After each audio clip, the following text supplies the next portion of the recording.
Қазақстанға екі қатыны ұстап тұрған, білмейсің ме? Біреуі Баян Жаян, біреуі жаңа Динара, екеуі бір екі бай еркекті ұстап алған. Қазір деген тек жерге түкірігі түспей тұр сол екеуі. Бірақ істеп жатқан бір қазақша сөйлеп еліне жаны ашымайды. Істеп жатқандарын бәрі тек ол өздері бай дейді, сол екі қатын ешкім ештеңе білмейді. Тек өтірік әңгіме. Кеше ана показ күшті болып жатыр, енді масқара. Қарадым жаңа Динара Сәтжанмен. Жұрттар жазып жатыр, мына қалай қарауға болады, қай жаққа барып десе, бұл жерге арнайы шақыртқан адамдар келеді деп қойды. Ол арнайы шақыртқандарын көріп отыр.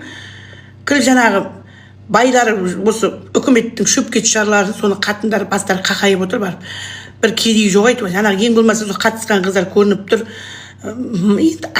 Дизайнердің жұмыстары, бірақ көбісінің материалдары арзан көрініп тұр. Мынаусы жоқ екен шамалы. Бастары бар, мынаусы жетпей тұр.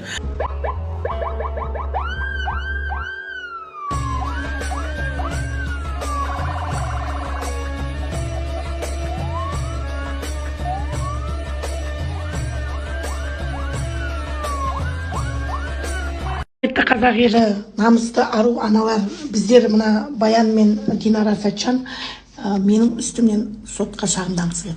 Менің басты айқайым ең бірінші әйел азаматтарын бұзу бұлар.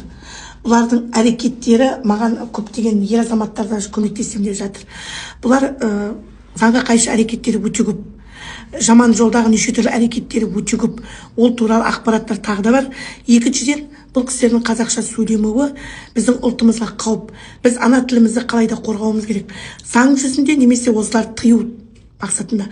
Сондықтан ана тіліміз үшін жасаған менің әрекетіме қолдау сұраймын. Ана тілі жасасын. Бүкіл қазақ елі соңғы мүмкіндік. Мынандай әйелдерге тыйым.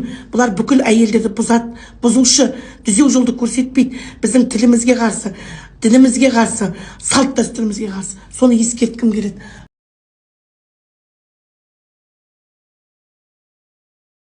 Қазақ елі, мен сіздерден кешірім сұрай отырам. Өзімнің кейбір артық сөзім. Бұл сөз менде ашу үстінде неге болды? Ана тілімді қорғау мақсатында олардың қазақша сөйлемеген өрескел қылықтары, Ақтөбеге менің туған жеріме барып, Динара Сәтжанның қазақша ешқандай қатысы жоқ, заңға қайшы кеш өткізуіне байланысты ашу үстінде айтылды. Бірақ та мен енді Тоқаев президенттен өтініш, біз қашанға дейін қазақ тілі үшін осылай күресуіміз керек.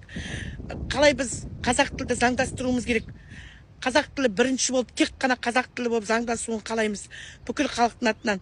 Қашанға дейін біз қазақ тілі үшін осылай әркімнен таяқ жеп, әркімнен сөйлестіп, ауру, мені балағаттап, мысалы, сосын мен ашу үстінде осындай сөзге бардым.